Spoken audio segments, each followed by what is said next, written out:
What if you could have invested in Tom Brady's stock as a rookie? Your investment would have been up over 4,000%. Now it's not what if, but who's next? Mojo is the all-new sports stock market that lets you invest in your favorite athletes and cash in on your passion. Sign up right now in the Apple App Store to get your first stock free worth up to $10,000. Over 300 NFL players are listed on Mojo, so you can invest in rookies like Breece Hall, rising stars like Elijah Moore, comeback candidates like Saquon Barkley, and superstars like Patrick Mahomes. Go long to make money when an underrated diamond in the rough breaks out, or short an overrated rival and make money as he flops. Prices move with every play, every game, and every headline, and you can buy and sell instantly anytime, all year long, so the action never stops. Mojo is live in New Jersey now. Get Mojo in the App Store today and start turning playmakers into moneymakers. Must be 21 or older to use Mojo and located in New Jersey to make trades. Have a gambling problem? Help is available at 1-800-GAMBLER. Visit mojo.com for more info.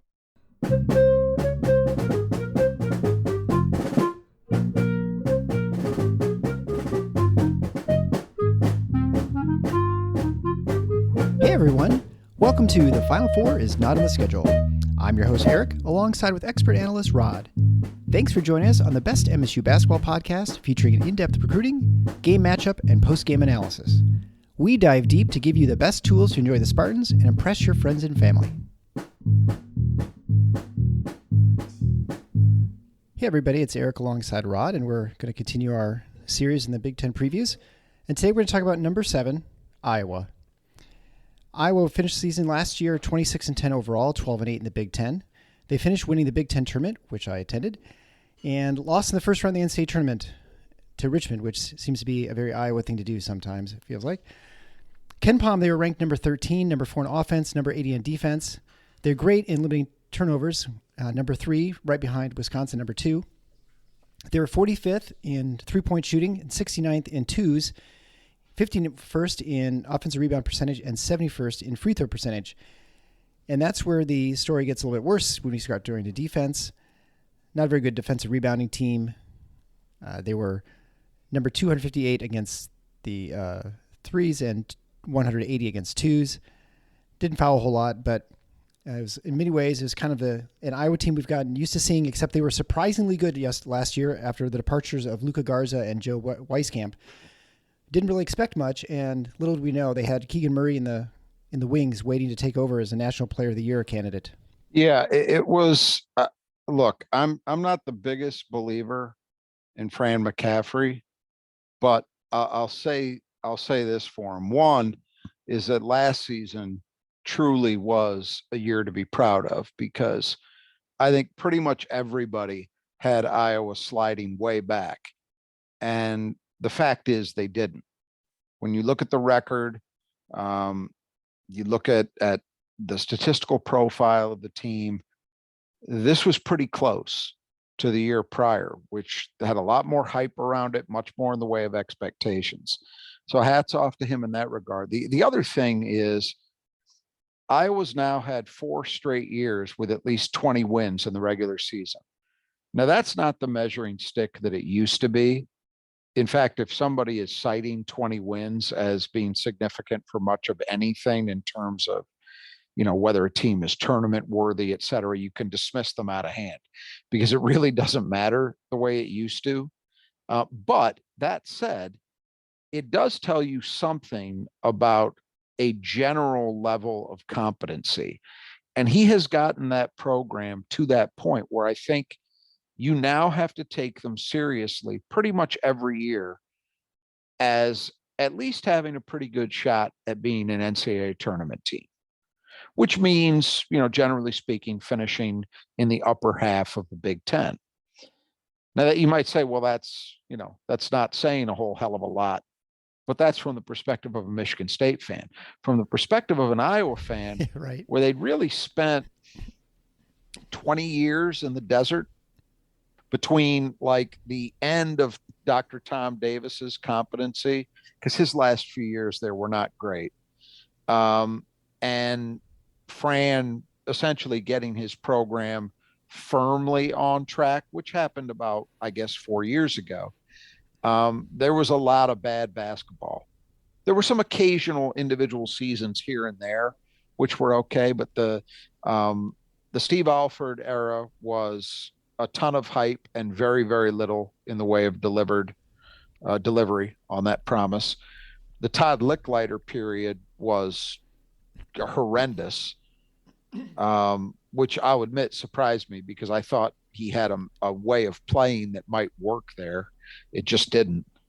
And Fran has kind of pulled it off. I mean, you have much more familiarity with the Iowa fan base than I do. So I'll turn it around and I'll ask you this question. I wonder often when I think about Iowa, which isn't that often, but when I do, I wonder what those fans think is a reasonable expectation. And I want to frame the question first before I let you answer. So when I was growing up, Iowa had a period of 20 years roughly, where they were more often than not pretty good and occasionally really good. And that spanned Lute Olson, then George Raveling, and then Dr. Tom Davis. They had, I believe, a couple of Final Four appearances. One for sure, maybe only one. They had the one under Lute Olson in 1980 with Ronnie Lester leading the team. And then Raveling and Dr. Tom Davis also had some very, very good teams in the 80s and say the first half of the 90s. And Iowa was kind of nationally relevant during that period. Even during this 4-year run, I'd say maybe with the exception of last year, kind of, or year before last, you know what I mean? Luka Garza's senior year, the COVID year. Other than that year, maybe, Iowa really hasn't been relevant nationally. And I do wonder, does that fan base think that it's realistic and that they should be what they were for a time in the 80s and 90s, or are they okay with where Fran has gotten the program to, and they'll ride with that and hope that, he might have the odd year where he catches fire and goes on a run in March or, finishes in the top 3 in the Big Ten, but that's not a year-to-year expectation. Yeah, that's a hard question to answer. I finally got my video fixed, by the way. I think the way Iowa fans look at Iowa, it is, there's no professional sport in Iowa. You are a fan of Chicago teams or, I guess maybe Minnesota, maybe as far out west or south, like, Missouri or Denver, if we're talking about football. But for the most part, Iowa is really all-encompassing for the state. Iowa State is really an afterthought for most of the state, and so it's not really something people talk about. Oh, Jesus, I just glanced at the screen for the first time. I have to tell the listeners, as we do these things with video, you don't see it, thank God for you. But I'm looking at someone wearing an Iowa shirt and hat. So just to inform you what I've got to witness. Got my Iowa and tumbler a tumbler here too. Jesus. Okay, sorry to interrupt. So Iowa's the only game in town, really, unless you're a. It's the only game in town, and so right. And there aren't many of them. I mean, I think it's pretty much concentrated around, unless you have to be pretty much alumni or live real close to Ames, which is not many people. So even in Des Moines is mostly Hawkeye fans. And so they are the professional team. And so there's a lot of love for the team. And Iowa as a state is, I guess they're sort of just, that's sort of what they live and die by. And so even their football team, even when they have a team like this year's where there is some hope that they'd be better, and we've clearly saw, I mean, those who watched the first week, it was, a debacle, I suppose you'd say. Yeah, they won, but there's always an expectation they're going to be bigger than they are, better than they are, and I think there's a belief that they are more relevant than they probably are to people outside the Big Ten. I think, within the Big Ten, people pay attention to Iowa. People dread going into Iowa playing in football, at least. And so basketball is football. It's clearly a I football would distinguish school. from basketball. I'm talking about basketball. Yeah, and so.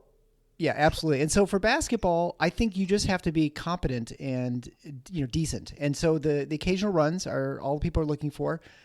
And I think you want to beat Iowa State, the beginning of the season. And I think what what Fran McCaffrey has done is going to makes Iowa fans very happy. Okay. So there's no, he's put him on the same level as with Tom Davis. so you don't detect any feeling that much of, I mean, every fan base has its lunatic fringe, but you don't get the sense that there are a lot of people in Iowa that are looking at the last 4 years and saying, well, you know, that's okay, but I still don't see any second weekend runs in the tournament, never mind a Final Four. I don't see Big Ten championships, you know, real ones, not the Big Ten tournament. You know, they don't think, boy, you know, we had it once, we should be that again. Because, you know, if you go back again to the 70s, 80s, and 90s, Iowa was a major recruiting player. I mean, they got some guys out of this state, most notably Roy Marble Sr. out of Flint, right? You know, right. Where it's unthinkable today that would happen. But you don't get the sense, you know, and you look at what Fran has done. Hats off to him for turning them into what he has turned them into, but they're still not recruiting at even a top 20 level. You know, the guys who have been the real stars of that program during his era are guys like Keegan Murray, who was outside the top 150. Luka Garza, I don't think was in the top 100. If he was, it was barely. You know, so the big star, Wieskamp was a top 100 guy, but not a McDonald's All-American. You know, the kind of recruiting classes that we take for granted at Michigan State, Iowa fans would be dancing in the streets over. You know, Fran is not able to do that. And that was something that, again, back in the old days, a Lute Olson, a George Raveling, even for a while, Tom Davis, were able to pull in big time recruiting classes.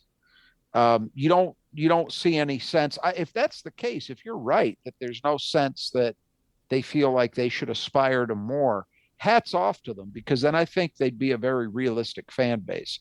Because I personally think Fran McCaffrey is not necessarily maxed out with what he's done at Iowa, but I think they should feel pretty good about where they are right now. That's my feeling. Well, I think, yeah, and I would say that I was there when Steve Alford took over. So I was at school and med school at that time, and you know, coming off the Tom Davis era, there was always people who said, you know, he's not securing all the talent. I can't remember who it was. They lost a big recruit out of Iowa, ended up at Kansas. Rafe LaFrentz, probably.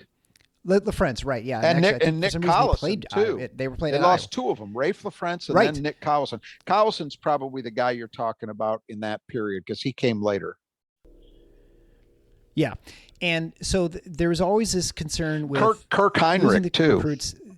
Was another Iowa guy. Right. Yeah. Right. Exactly. Yeah. Bring it all back now. And there's a lot of angst with this. There's a lot of concern with Davis because there were rumors of him having, you know, a drinking problem at the same time, and then he wasn't winning. And, you know, they were a team that just would make the NCAA, I want to say like every other year, it felt like. Maybe sometimes he'd make it like as an 8 or 9 seed. The back end of his career. But they weren't able to really get. Yeah. Yes. And they weren't able to get to the top of the Big Ten. And so that was definitely a concern. What happened then is with Alford, it was pretty much an unmitigated disaster. Although they played better as far as their record, the program completely fell to pieces. And there's all kinds of, I mean, the greatest story I have is, and you know, Iowa City is a really small town. For people who have not been there, it is, I mean, I think the students are probably half the population of Iowa City. It's a really tiny place. And so things that happen in town, everybody knows about. And Steve Alford famously wanted to try out a tractor. You know, Iowans are kind of, you know, touchy about their tractors. And so he would, and it was like a lawnmower or something like that. And he claimed that the dealership gave it to him as a gift, you know, because he's a head coach. They said, well, you know, we're just letting you test it out. Anyway, they ended up repossessing it by convincing his wife that they're coming to service the tractor and took it away. Now, those are the kind of stories that you get if you're not winning or if you're having a lot of dissension and players leaving the program, which is what happened at Steve Alford. When I was there, it was the same year they got Steve Alford and Kirk Ferentz. And no one was excited about Kirk Ferentz, and everyone was super excited about Steve Alford because, you know, he was a golden child from Indiana. I can't remember where he was before that, but he was successful wherever he was. Southeast Missouri State, maybe. And so anyway, correct. so that sort of falls to pieces. Then they get Licklider. And so I think what's really happened is it's been so long since they've been successful that now sort of any, level of success feels great. And I think they'll take it. Now, are they going to feel the same way in 4 or 5 years? If they keep butting up against the ceiling where they're not quite, getting over the hump? I don't know. I mean, I think at some point people at Iowa, although they're content now, I don't think they'll stay content. And so he will have to get better recruiting. Well, that's an interesting point. Right. Do they get spoiled if he makes a tournament, say the next 2-3 years running, but they still fail to do anything in March. They don't win the Big Ten. Yeah. Will that goodwill eventually run out? But it's interesting to me. You don't think there's any of that there. Cause I wonder about that. And part of the reason I raised this, by the way, it's not strictly an academic exercise. When my thoughts at Michigan in a Michigan State context turn to what comes after Tom Izzo, the odds are really, really, really good that whatever comes next is going to be found wanting. For sure. In comparison. That's just how it is. I mean, I'd love to be wrong about that. Let's hope that I am. But the odds would tell you. That doesn't even mean that the next guy who follows will do a bad job. The standard is incredible when you are able to get out of myopia and step back from it and look at what's been accomplished. Michigan State is way beyond where even Iowa was in their heyday. But it does make me wonder, what the tolerance do. Are people at Michigan State 20 years after Izzo retires going to be kind of like some Indiana fans now, let's say, where they still hold on to this sense of entitlement, or Michigan football fans, let's say. Yeah, I think so. That's another good example of it, where they have this sense of entitlement that, well, no, we are, it is bestowed upon us by God that our program is elite, even when, the track record over quite a bit of time says otherwise. It's not exactly the same thing, but I think you get my point. I wondered about that. Like, is there a constituency of Hawkeye fans that believes this is all right, it's better than it's been, but it's still not where we ought to be? Yeah, I mean, the team is much more entertaining than they've been for years. I mean, they're fun to watch. They're a fun team to watch, and so that helps. I kind of despise Fran's philosophy at a base level. I really do, because I think it's when you just don't give a shit about defense. And in fairness to him, I actually, in preparation for this preview, I went back and looked, and believe it or not, if you go back 5 or 6 years, he had some top 40 defenses. It was shocking to me to see it, because in the last few years where they've actually been pretty competitive, the best period of basketball at Iowa in 30 years, arguably, they've just been god awful. So bad that last season's number 80 looked pretty good. Yeah, right. In that context, And I just, offensively, they're fine. I mean, they like to run.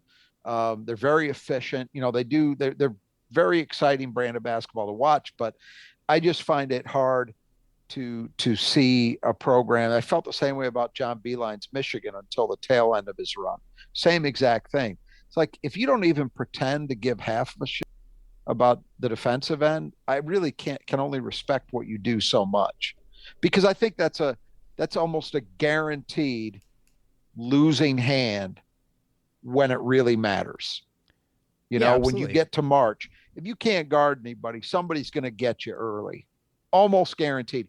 Beilein managed to beat that a couple times, but not consistently.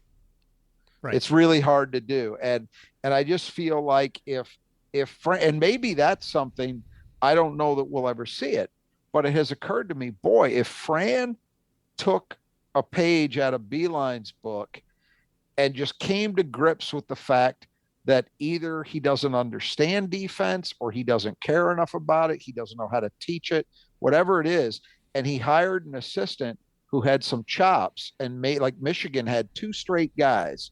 They had Billy Donlin and then Yaklich that Beeline brought in at the tail end of his tenure there, who really got them to become a solid defensive program. If Fran would be willing to do the same thing, maybe that would help Iowa get into that true contender status in the league rather than kind of the false contender they've been the last couple of years. But I don't know. Yeah, well, I think you're right. And I think anytime you have more ways that you can than one to win, you're going to have more success, right? I mean, you can win the ugly game, you can win the pretty game, whatever, right? You got to, and that's Big Ten too, right? They're nice where you just can't hit the three. You can't, you turn the ball over more than you think. It cuts the other way. I mean, there were if you look at teams like Virginia up until the point that he finally had the breakthrough, won the national title with a team that was much more versatile and much more gifted offensively than what he had. But Tony Bennett had some teams that were really, really good I mean, Michigan State fans know this because we ended their season a couple of times. But you felt like in a tournament game where you needed some moments where you had guys that could just go out and, make what I call like a 99th percentile play, by which I mean you have a guy that can just go out and make an offensive play that 99% of the country can't make, or grab a rebound that 99% of the guys on the floor would not get. Michigan State typically has had those guys. You think of somebody like Brandon Dawson, for example, who was so huge in a win over Virginia one year, or Adrian Payne as a senior, or Gary Harris. They've had those kind of guys, and Virginia really didn't. And I felt like that was part of why they struggled so much in March. And they're the polar opposite of Iowa. Right. They're 180 degrees removed, but it was a problem for them too, because they could really only win the one way. And if they couldn't dictate the way the game was played, and in March, sometimes you're not going to be able to, they were in trouble. And Iowa's the other side of that. They can only play one way. And if you have somebody come in and control tempo and turn it into a half-court, low-possession game, they'll struggle. Yeah. I mean, that's how Wisconsin used to be, right? They would beat you on defense. They'd drive the score down to the 50s. And then when they finally got people scoring, they were lethal. It is no accident that when Bo Ryan finally had his breakthrough, it was when he actually had some guys. If you think about where Kaminsky was, and I guess Sam Decker would be the other guy who was an atypical Wisconsin player. When he had those back-to-back Final Four teams, it just so happened to be the years he had guys who were just that much more gifted offensively than anything he'd had before. So, yeah, and I think it's that versatility in terms of ways you can play is absolutely a huge part of the reason why Tom Izzo's been to, 8 Final Fours. Yeah, right. And counting. Yeah, no question. And I think the most important thing with the Iowa thing is it has been so long since they were really good in with the levels of success like in the 80s that most people just don't remember. I mean, even if you're thinking about it, if you're in your formative years, you're about 60 right now, or mid 50s when you remember Iowa being really good. And that's just not a huge part of it. It's certainly not going to be the most rabid part of your fan base. Yeah. Right. And you're right about that. And so that's going to make a difference. If you're 40 or younger, you don't have a great memory of Iowa being great. It's like kids now. Yeah. If they're under 30, they don't remember Michigan State being just pummeled every year by Michigan in football. Right. It seems crazy to them. Yeah. So. Or not making the NCAA tournament as a birthright. Yeah. Right. Yeah. I don't know if it's on some level. Some of it, I think it's probably appropriate to say it's spoiled, but others, that's just the expectation with the fan base, and I think that is a level of excellence is maybe a better way of putting it. Sometimes, yeah, fans expect it all the time, and they get real crabby if it doesn't happen. But I think that's just that is probably a healthy thing to have in your fan base. But you should also, of course, have some reflection. Recognize that these things are not, it turns out the Final Four, Rod, is not on the schedule. You actually have to, right? It's not on the schedule. You have to earn your way there. And it's a very difficult thing to do, much more difficult than I think some people in the Michigan State fan base have a real appreciation for. Again, ask Iowa fans. Minnesota. 1980. Yeah. That's the last time. 1980 is the last time Iowa won a Big Ten title in basketball, regular season title. And that's not the last time they had a good team. 1980. I mean, they've had a lot of good teams that you think would have They a had some chance to, good teams in the but mid. They not had some good enough. good teams in the mid '80s and late '80s. But the problem during that period was, as good as they were still overshadowed. You know, you had Michigan, Illinois, Indiana have either national championship teams or national championship contenders. And so as good as Iowa was, they might have only been like the fourth best team in the Big Ten, you know? Yeah. Well, and you were right in your prediction 2 years ago that despite Iowa having this amazing offense, which I think maybe it was even more impressive than you had anticipated, they just lacked any sort of chops defensively. That just was their hamstring, and that was what limited them from being as successful as you'd think they would be able to. In the Big Ten and in the NCAA tournament, I maintain if you can't defend, your odds for really excelling, for being a truly great team, like a title contender, a team that can go into the second or even third weekend of the tournament, your odds get extremely tight as to whether you can pull that off. And it gets back to what we were saying. You start to see the number of ways you can credibly think that you can win games start to shrink pretty dramatically. And I think that's been Iowa's issue. Now, having said, bringing it back to the topic at hand last year and then this coming year, I think despite having said all of that, I think last year's Iowa team came pretty damn close to maxing out what they could have reasonably been expected to do. You know, it was remarkable and a big surprise for them to go 12-8 in a deep Big Ten, to win the Big Ten tournament by winning 4 games, not 3, because they didn't earn the double bye. And they handled Purdue in the title game, and Purdue had one more day of rest, and Iowa still beat them pretty soundly in the title game. And I think they may set a record for points scored against Northwestern. Did they score over 100 points that game? It was that was insane. I mean, it was Northwestern, but still, it was. It was so it was a really good. The only thing that would have made it better, where you could critique Fran, I think, was that they again went out in the first round of the tournament. They got beat by Richmond. Yeah. You know, and that's something that, again, I wonder, but I guess it's not there yet. Do fans in Iowa hold him really accountable for that? Or is it just kind of a, hey, we're happy to be there right now? You know, just as long as we're in the tournament for now, that's good enough. But they haven't gone on a run despite, you know, having this relative success for the last 4 years. But last year, I don't hold that against them. I think to achieve what they achieved, hey, give them credit. Yeah. They probably should have done more with the season before with head Garza and Wieskamp. That's when you expected a little bit more out of the team. That would be the year where you could maybe critique it. Yeah. Yeah. Well, so let's talk about the team. I mean, it is obviously full disclosure. Iowa was my second favorite team. It's your second least favorite team in the Big Ten. So I think we even things up That's there. That's right. Yeah. Because I stunned that anyone actually didn't like Iowa, but it's who's not like from Minnesota or Nebraska.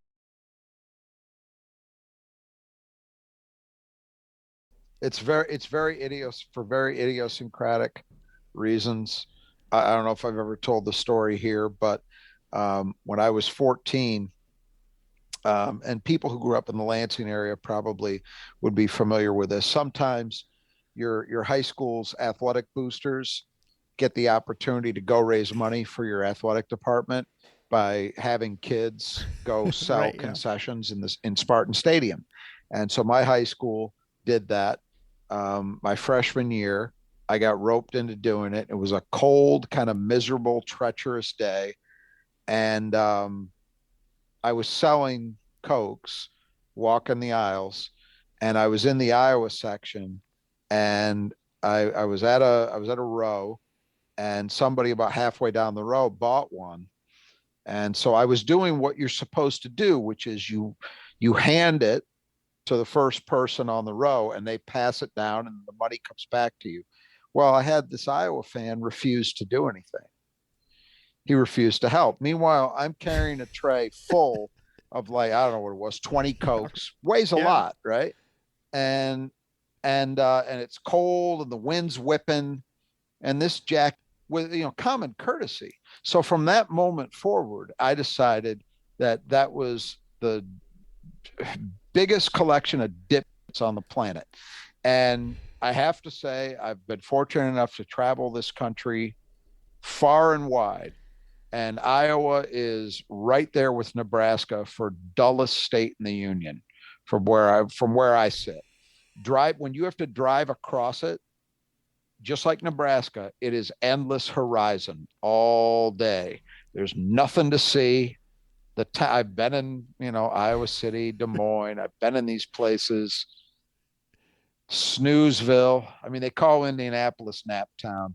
No, those are nap towns.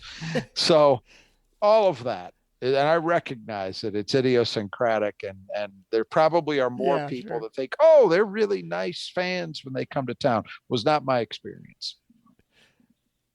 And you're the impressionable, right? So it sticks with that's you. When it gets you're at a formative point, right, totally, and it sticks with you. And I just, and I had no strong feelings about them either way. Most of the Big Ten, I don't, other than the obvious, I don't really care about either way. Yeah. I don't have strong negative feelings about them. I don't have strong positive feelings about them, unless it happens to be like an individual coach comes along that I kind of like or whatever. But I had no reason to dislike Iowa before that particularly. But yeah, screw them. That's where I'm at. It's probably not going to change.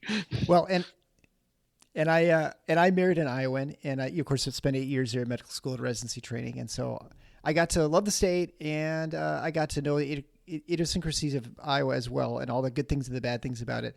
And certainly the horizon thing is something I missed in Michigan because I could actually see trees and stuff.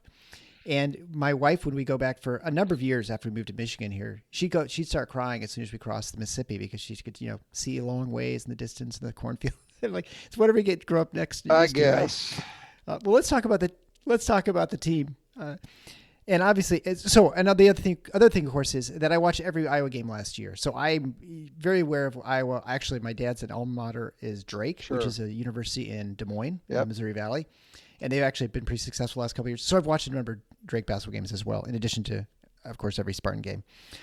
Well, let's talk about the parting players. And number one, of course, is Keegan Murray, the twin brother of Kris Murray.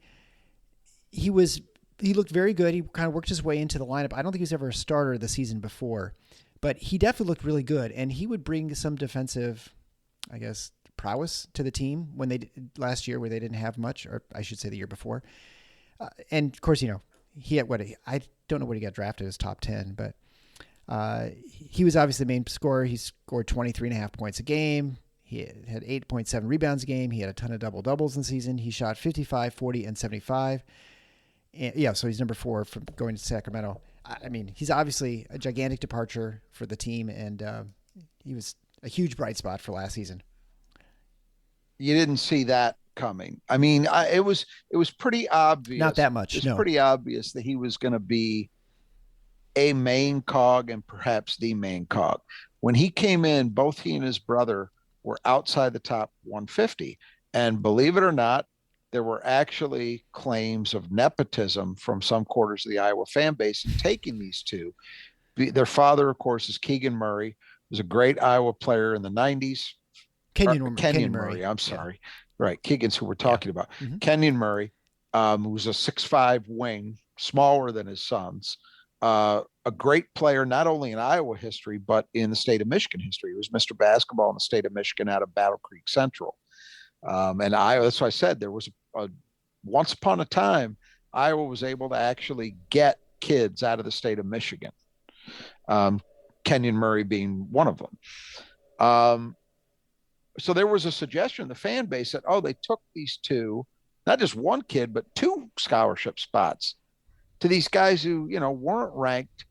Nobody, there wasn't really competition for them per se on the recruiting trail. And these guys are just taking up space and they can't play. Well, we found out pretty quickly, as you said, on a veteran team, had a lot of experience and not an obvious role for him. Keegan Murray forced his way solidly into that rotation as a freshman. And so you could see it coming that last year, all right, they lost their 2 leading scorers.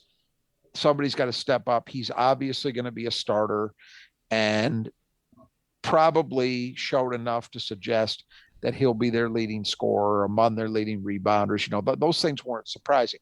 The levels to which he did it what was surprising. I would have, I know what I was thinking going into last season. I figured maybe he'll be a 15, 16 point a night guy, 6 or 7 rebounds, solid year, maybe maybe a third team all Big Ten kind of player. That's what I expected. Instead, we were talking about a guy who pretty much was on the same level as what Luka Garza had been the year before. National Player of the Year contender. This is a more dynamic player than Luka Garza. Oh, clearly a guy with better pro upside for sure. Obviously. But I'm talking about even just in the way he was perceived in and in production terms. He was very close to that. And nobody saw that coming. I mean, his efficiency, 40% from 3 for a 6'8" guy who was truly a college level power forward and probably in the NBA too. Very remarkable stuff. True 3-level scorer, decent defender, good rebounder, had a great sense of how to score. I think the one thing you can ding him on, and it's why I was glad as a Pistons fan that the draft went the way it went, is I don't know if he is anything more than a mediocre athlete at the NBA level.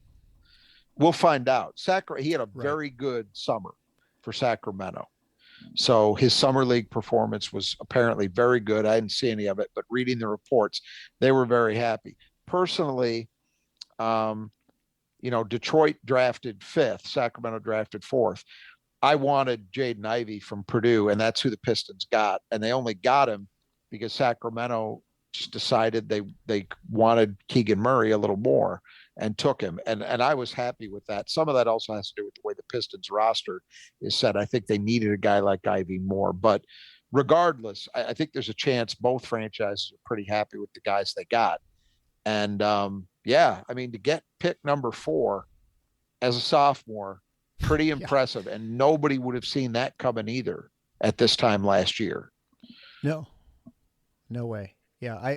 I feel like a good equivalent, if you want to use Michigan State, would be that he's sort of like a Jaden Akins, a person you expected who worked his way into rotation, like you said, looked like he showed some signs of being a bigger player the next year, but you did not expect what he became. You expect more, but not, a ton more. I hope that's a prophetic statement. I personally I'd be okay with about half of Keegan's scoring output from Jaden Akins this year.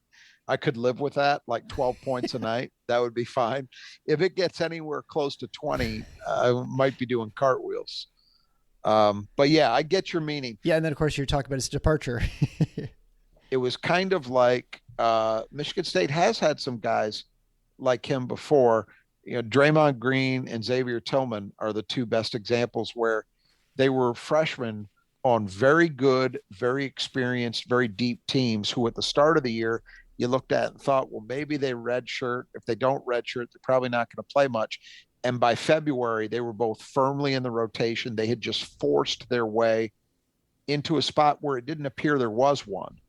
The difference is both those guys were really good as sophomores, especially X, but neither of them put up the kind of seasons that Keegan Murray. That's where he leaves the stratosphere, is the kind of year he had as a sophomore was just incredible. Absolutely. So another player departing is Jordan Bohannon, who I think was on the team even longer than Brad Davison was on the team. Exactly the same. 21 years. Redshirt year because of his hip injury. 6-foot guard, he averaged 11 points a game in his final campaign, shot 39, 38, and 89, finished 3rd in the team in assists. They're going to obviously miss his deep shooting. He was a streaky guy. When he was on some games, boy, I can't remember what game last season. He just hit against Maryland. He hit 7 or 8 threes. It was insane. Yeah. He was a guy, and he was better as on the ball than he was actually someone coming around and getting, he was better playing as a point guard, even though he probably wasn't very good as good a point guard purely that way. And defensively, he was not, he's not athletic. And so he had a lot of trouble on defense. He's up there among the worst individual defenders that I've seen in, say, the last 10 years in the Big Ten. I think Spike Albrecht was in that category at Michigan, and they were actually pretty similar players. Bohannon a little more accomplished, but They reminded me of each other. My problem with Bohannon was the year before last, when in the preseason he was quoted as saying he was upset that Iowa was not ranked number one in the preseason. And I thought, what have you ever done to deserve that? I mean, you said you play for Iowa. Relax, prove something, And of course they didn't back it up. But look, he was a guy, and you mentioned the streakiness, and that's kind of what he evolved into. I thought earlier on in his career he was a little more consistent, but the last couple of seasons, I agree. right? Is that strike you the same way, that he kind of became this guy who he could maybe have a night where he hits 5 or 6 triples, and then he could the next time out go 0 for 5. Yeah, and I don't know if that was from his hip injury. Yeah, if that maybe sort of affected his shot a little bit maybe. or something. I'm not sure, but yeah, he was definitely not. Yeah, I agree. He was just not as consistent. He definitely was a much streakier shooter, and he'd go almost like 3 games in a row, and then he'd be off for 4. Yeah, look, they're gonna miss him from this perspective. A big part of Iowa's success these last few years has been predicated on the fact that not only have they had effective post scorers, but they've just had great 3-point shooting. So it forces you to pick your poison. And Bohannon was part of that, because even if he's missing, he's a credible threat. You've got to account for him. And so replacing that is not a given, So in that sense, he creates a hole. I do think it's quite probable that whomever inherits those minutes is going to perhaps have a reasonable chance to provide better two-way play, if you know what I mean. Without a doubt. Absolutely, yeah. So another former starter who then started coming off the bench at the end of the season, so his departure is not too surprising, is Joe Toussaint. He's a 6-foot point guard, 4.3 points a game, and 42, 26, and 84. I didn't even think he shot 26% that well. Led the team in assists with 114 assists, 49 turnovers, which led to Iowa's good turnover percentage. Super athletic, super fast. He was always a person who's going 60 in a 35 on the road. And so he was out of control a lot of the times, and that caused a lot of his problems. It's why he got the steals and why he would have problems on the offensive end a lot of times. He very much reminded me of Tum Tum, just really quick, but not really good shooter. And so just he's. Do you think, as someone who watched a lot of them, do you think that ultimately it was the inability to develop more consistency with the jumper that really sank him? Absolutely, he couldn't score. Right, that was his problem. That he could get into the lane, but he couldn't score even if he got in there. And Tony Perkins emerged as a better shooter for one thing, and then just a guy who could create. He had a little more size, and he was not a liability defensively. I think maybe Toussaint gave you a little bit more. But yeah, I think that's why. I think that's what happened. And we'll talk about Tony Perkins when we get to this year's team. And he's definitely a guy that I think deserves to be in the any list of breakout candidates in the Big Ten, because he really did close the season impressively for them. In fact, I felt like his insertion into a bigger role kind of coincided with Iowa finding themselves as a team. Absolutely, no question. That's when they started playing better, when he was in the starting lineup. Next is Austin Ash. He was a rarely used bench player. He averaged 2.9 points a game. Transferred to Citadel. He was just a fan favorite. Right. Pretty much. Not a big loss. Yeah.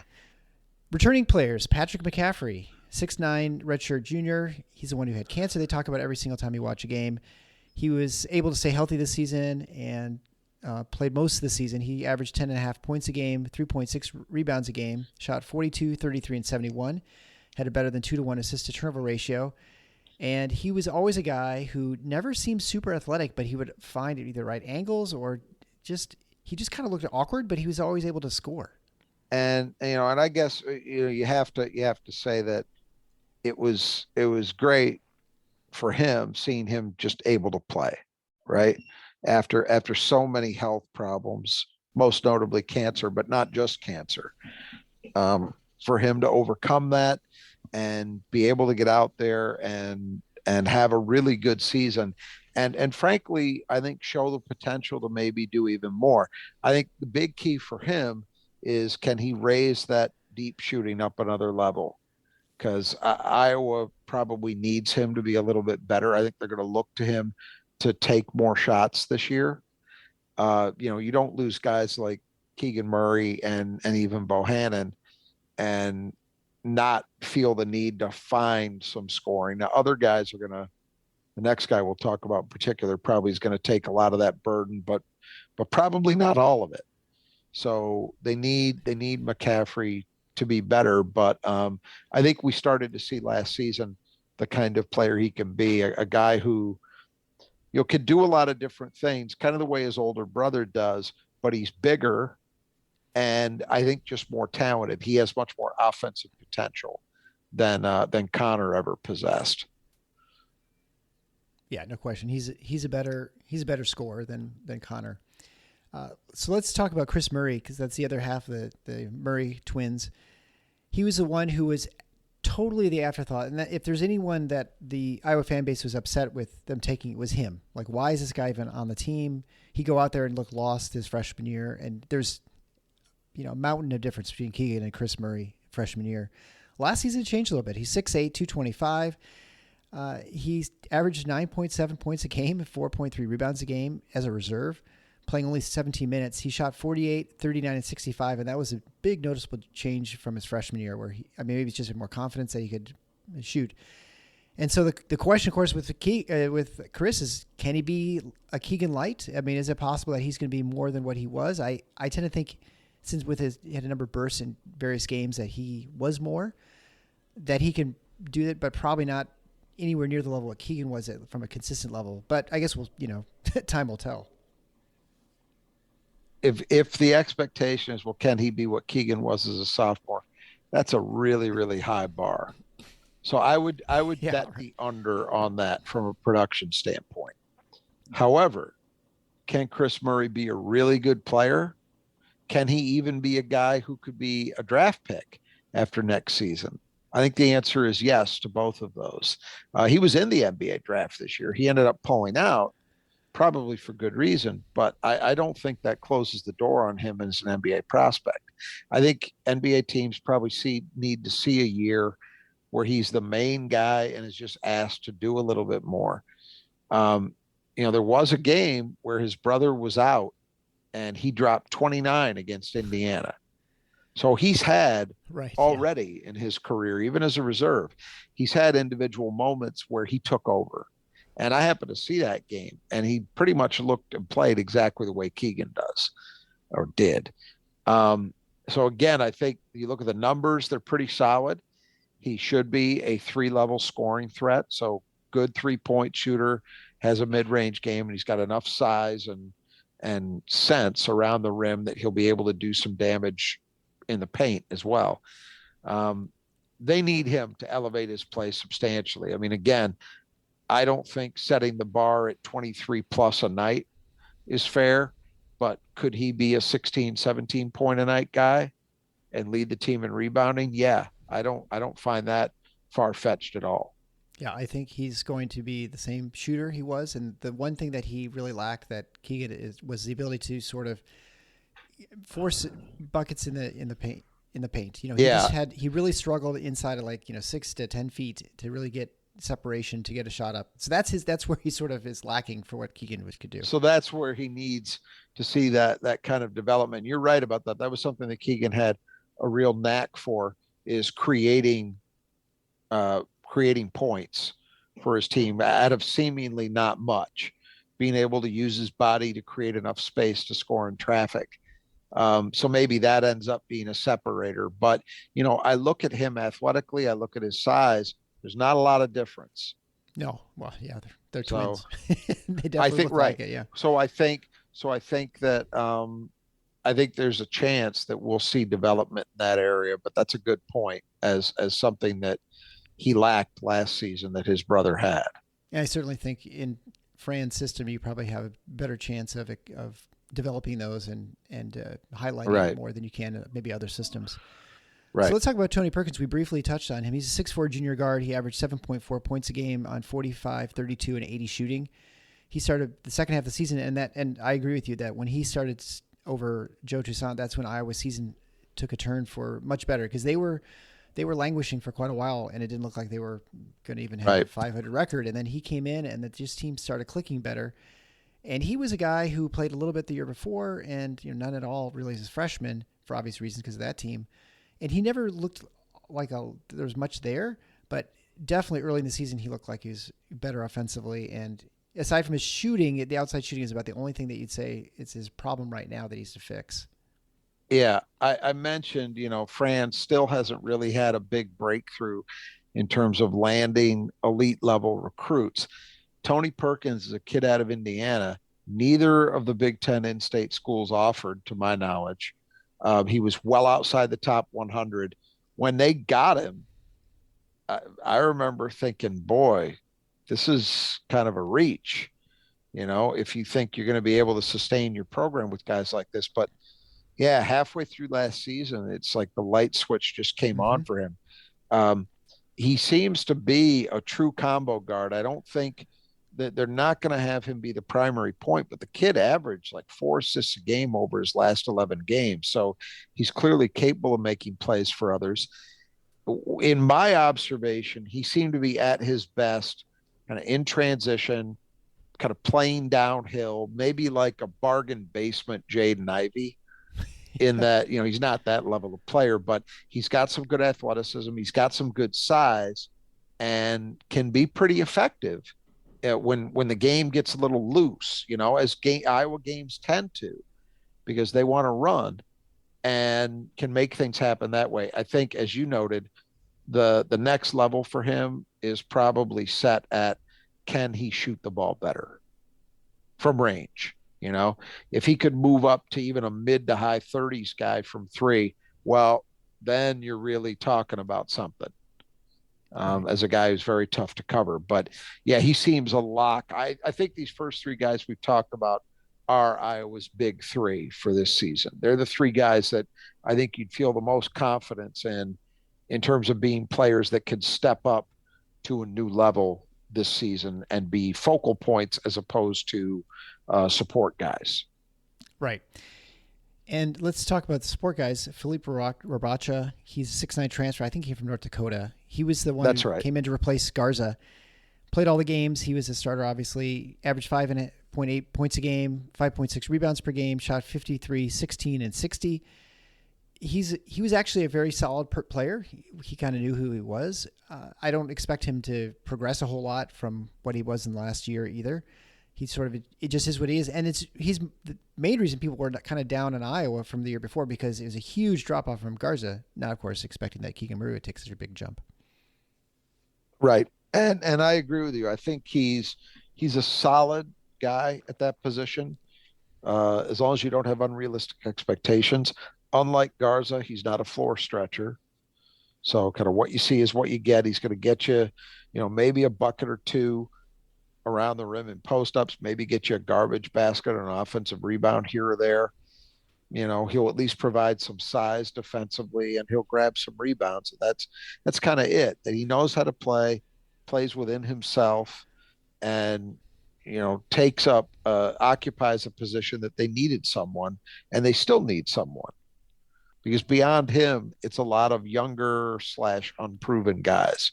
So at least he's a veteran who's done it, has experience, and they know what they're going to get from him.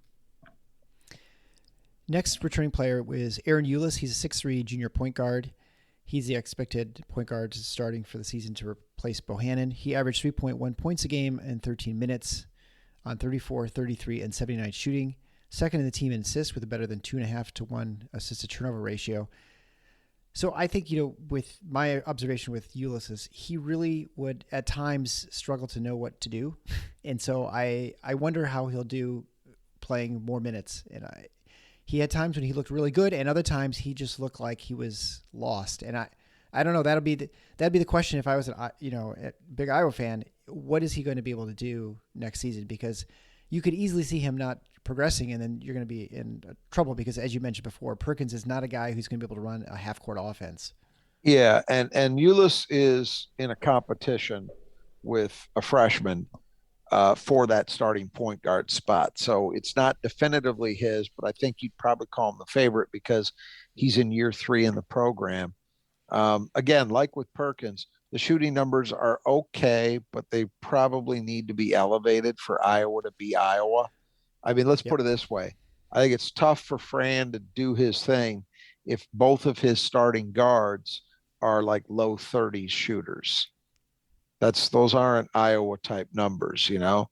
The thing you like about Ulis is he's a pretty good athlete and he's got good size. It's remarkable, you know, his older brother, who um, I'm sure everybody remembers, played at Kentucky, was a kid that Michigan State recruited, but he only went about 5'8", 5'9".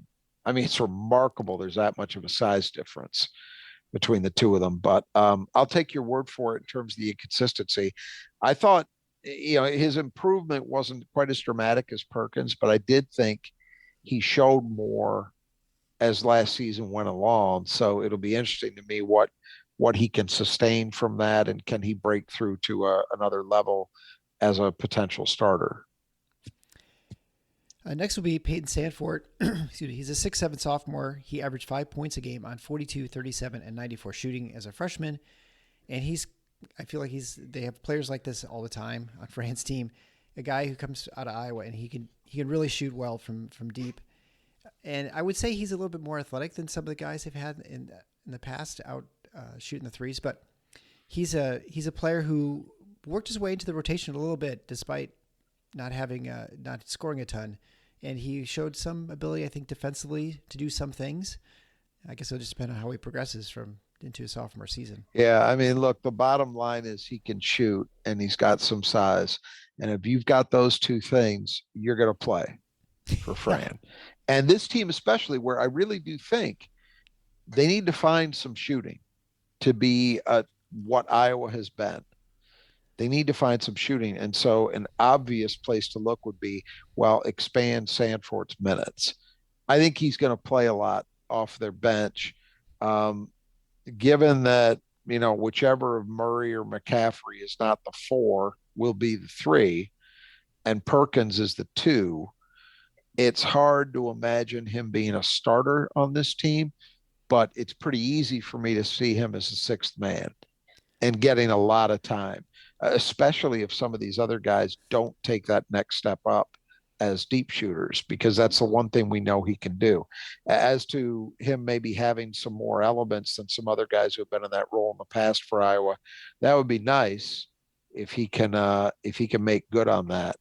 But we'll see. Next is Connor McCaffrey, Patrick's older brother, who's a 6'6", fifth-year senior, used to be a starting point guard. He's been playing off the bench the last 2 years. He averaged 2.5 points a game and 2.5 rebounds a game, posting 63 assists to just 15 turnovers. He shot 35, 34, and 72, playing 17 minutes a game. That 34% on 3 is about double what I swear he shot the first couple years. He really improved that a lot. Of course, the lower volume. And it would not be his biggest success, I think, especially the year before that, was because he was so good at feeding the post. He is so talented at feeding the post and with his passes that he was perfect for Garza. But when you didn't have that presence in there, you didn't need him as much. There you go. Left the starting role as point guard. Agree. And he still, it's nice to look, a 5th-year guy who just does not make mistakes, has good size, and knows how to play the way Fran wants to play. That's not nothing. So I think he's certainly going to have a role. Like, the only question becomes how big that role is. But I would expect he's going to be solidly into double digits in minutes played per game. He does too many things that Fran values tonight. And, you know, needless to say, he's also his son. So you would expect that he'll play some. I just think part of the problem for Iowa, though, is, again, he's another guy who, in my opinion, is a god-awful defensive player.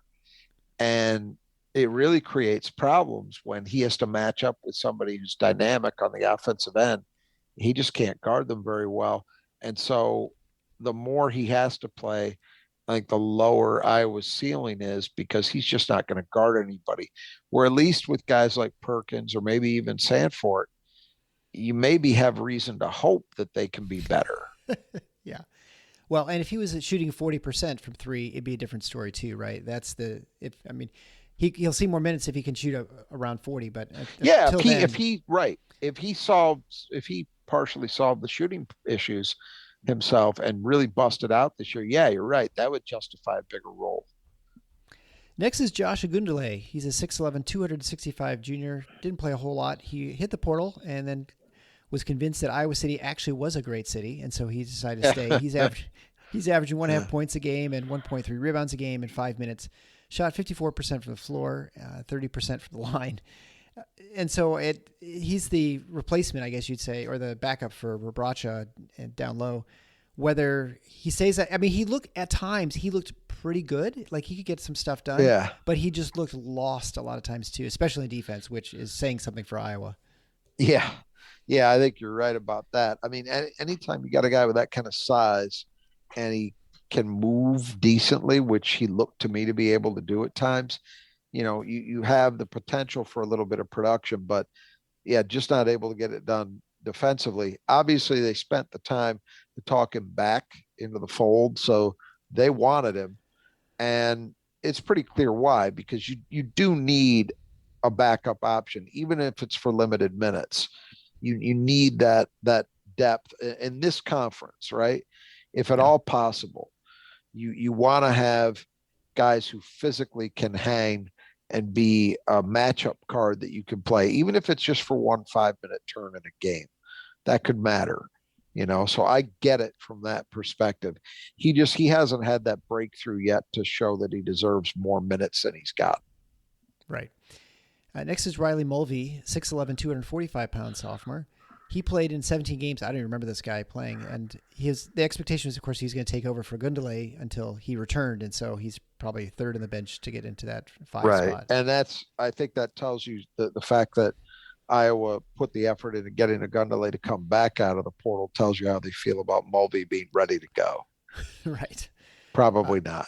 Finally, for returning players, Luke Lakita, 6'4" sophomore wing, played just barely at all. He played only 12 games. Yeah, and he's a shooter, shot well in very, very limited volume last year. But you look at Iowa's team, and unless injuries hit or unless the shooting is just a chronic problem, it's hard to see where he breaks through between what's coming back and what they've added. And so let's talk about the newcomers to the team. I mean, this is actually a team that's relatively intact from last year. One addition is DeSante Bowen. He's a 6'3" freshman point guard from New England. He's an athletic guy, and I guess he's the one who made Challenge Ulyss that you were referring to before. That's it. That's the battle. And whichever one doesn't win it is expected to play a substantial role off the bench. If you look at the Fran era, so he's had stars on the wing. He had Jared Utoff early in his run. Roy Devin Marble, Wieskamp. He's had that kind of guy. He's had power forwards. He had Aaron White early on, and then obviously Keegan Murray last year, and then Garza as a center. So he's had stars at a lot of different positions. The spot he hasn't had a star yet is point guard. He's had serviceable guys. I mean, what was his name? Mike Gessel was okay, and Anthony Clemens from Lansing Sexton was all right. Bohannon was there, kind of. Times he was okay, but had some weaknesses. He hasn't really had that. So this kid, I think, is a guy they hope can be that. He had a scorer's reputation coming out of high school. So we'll see if he's more lead guard or table setter. At Iowa, traditionally, under Fran, the point guard has been somebody they really have a high degree of trust in to make the right decisions. Very good assist to turnover ratio has been important. What they haven't had is a guy who is dynamic himself, able to get offense for himself with regularity, and maybe, distort defenses by virtue of what he can do on his own. They haven't had any Cassius Winstons or Kalen Lucases or Keith Applings or guys like that. They just haven't had anybody close to that level. And that might be another reason why you can look at Iowa as a team that's had some moments, but has also had a ceiling to them. Yeah. because as we talk about a lot, college basketball especially is a guards game. So I think whoever wins the battle, they need somebody to step up. And if they want to get beyond where they've been the last few years, it probably is going to include somebody who's able to play point guard at a higher level than what they've become accustomed to. Just my opinion. Yeah, well, I think you're right, and I think that's what they're hoping with Joe Toussaint. They had a guy who's really quick. He seemed very athletic. He's a guy who could get into the lane. He just couldn't do anything when he got there, and I think you just don't know Right. sometimes until you get the guy in the court and try him out. Finally, Josh Nix for newcomer, 6'4" wing from Iowa. Reputation as a shooter, but is injured his last year of high school. Yeah, and they're uncertain. My understanding is he's back practicing, but there's some uncertainty as to how ready he is. Maybe there's an opportunity here for him, but it kind of feels like the second, as we talked about, you've got Perkins and you've got the younger McCaffrey as your likely starters on the wing. And then you've got Sandfort and the elder McCaffrey as the backups. It's hard to see an obvious role for somebody else, especially somebody coming off a summer where they weren't able to play regularly to practice. But we'll see. Right. And so let's look at this Iowa team. I mean, we didn't expect much of them last year. I certainly didn't, and didn't see the explosion from Keegan Murray and the team just sort of bounced back at the end of the season and that Big Ten tournament run. They've got less pieces now, probably a little even more uncertainty than they did last year. They lost some senior leadership with Bohannon departing as well. And you have them picked 7th here, so kind of middle of the pack, which is kind of what they were last year, but they just sort of, got 1 or 2 wins and got seated higher. And that seems to be kind of what you think of this year. Yeah, I think as opposed to last year, though, I didn't have them quite this high in the preseason, and I thought they'd be on the wrong side of the NCAA tournament question. This year, I do think they should be a tournament team. Hey, look, we had Wisconsin at 8th, right? And we had Rutgers at 9th. It's not a lock that Iowa's better than those two teams, but for right now, I'm going to give Fran the benefit of the doubt, and it's mostly because I do think those top 3 guys we mentioned, McCaffrey, Murray, and Perkins, have a chance to be really good. I think all 3 of those guys could go up a level from where they were last year. If that happens, well, you could see a path for Iowa to once again be pretty competitive. They've got a pretty good level of experience. They've got some depth. I feel like they should be, 9 deep at least, maybe 10. Depending. But I think it's a team that's got the capability to be solid. Can they be better than last year? Well, if that's going to happen, 2 things absolutely got to occur. Somehow they got to find a way to get better defensively, and I'm just not convinced that that's likely. But that would certainly help. And then the other thing is, and this could be a path to them maybe disappointing and not meeting this kind of pick that I've got for them. They do need to replace that shooting. It's not even just the percentages that Bohannon and Murray posted, which were really good. It's the volume of threes that came from those 2 guys. It's a lot of shots to replace. And if we look at some of the guys who are, it seems obvious, are going to soak up a lot of those minutes, you've at least got reason to wonder, can Tony Perkins be better? Can Ulis be better? Can Patrick McCaffrey be better? There's a few guys in there. Really, the only guy in that proposed starting lineup that you feel pretty good about as a deep shooter coming into the season is Kris Murray. Yeah. And there you're talking about a guy who is going to be going from a reserve role to a starter's role and possibly to be the number 1 option. So who knows if he's able to maintain at quite the level he shot last year. I think he can, but that's a fair question. So if the 3-point shooting goes south, that's a problem. I agree. And I think in general, my guess is that they're going to be worse defensively than they were last year, because Keegan Murray is actually pretty good defensively. He would deflect some balls and he cause some disruption inside. I mean, they'll have Kris, Well, but they don't have both of them, right? And so when they worked together, they were actually much better. right. And they did play together a fair amount, as I recall. A decent amount. Sure. Yeah. And because Iowa went with a lot of small ball lineups, right? Like they weren't, as we talked about, Agundale didn't play a lot. So when Rabracha was not on the floor, they were going small ball. Right. They'd often play both Murrays, and one of them would play the 5. Yeah, and they don't really have that option seemingly this year. And so I look at the team too, and I think, if their turnover percentage is not as good as it was last year, they could really be in trouble. So I could see them having a really tough season. I mean, we've been going through all the teams, and I agree that Rutgers and Wisconsin seem like the next level up. They definitely have way more parts than the teams below them as far as players come in. You expect that they do better than them outside of crazy injuries. But there's a hair's bit of difference between all these teams at this point, and that you could see it going anyway. Yeah, this is very, very, very difficult. I struggled to sort through these teams, especially in certain batches, like this area, as you mentioned, the difference between Iowa and Rutgers and Wisconsin, very slim. Yeah. Well, and I guess if you think you can do a better job, we'd encourage you to enter our contest for the Beat Rod contest. You rank the teams 1 through 14. You can do an entry at tffinots@gmail.com. Make sure you leave your name, obviously, and then the number of points. The tiebreaker will be how many points Michigan State scores against Michigan this season. Please come on over to our forum.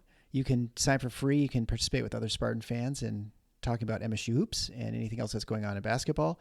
It's been actually a really pretty good discussion, considering it's only been up for maybe a month, and we have a lot of people on already. Yeah, I'm impressed. And we continue, even though Michigan State's done with the 23 class, we continue to see lots of activity, visits for guys in the 25 class. But we just not directly MSU information, but the day we're recording this, which is long before the day you're actually hearing this, we just had the news that Tum Tum Nairn got hired as an assistant at Southern Utah, which is coached by Todd Simon, who's a native of Fowler, Michigan, in the Lansing area. So that's the connection. Michigan State's played his program a few years ago. That's a big deal for Michigan State because Tom was in the mix for the job that Thomas Kelly eventually got on Izzo's staff this summer. But I think probably what hurt him was he doesn't have any collegiate coaching experience other than being a grad assistant at MSU. So this is a path and to getting that experience. And I think, I think the general perception is that he's a star in the making in the coaching ranks. And so getting an opportunity at a very young age to get into it at the D1 level is a big deal. And that's a positive for Michigan State too. So because in the long run, you got to believe one way or another, he will factor into Michigan State basketball again at some point in his career. So that's a good thing. And these are the kind of things we're talking about on the forum on a daily basis. So the news doesn't stop.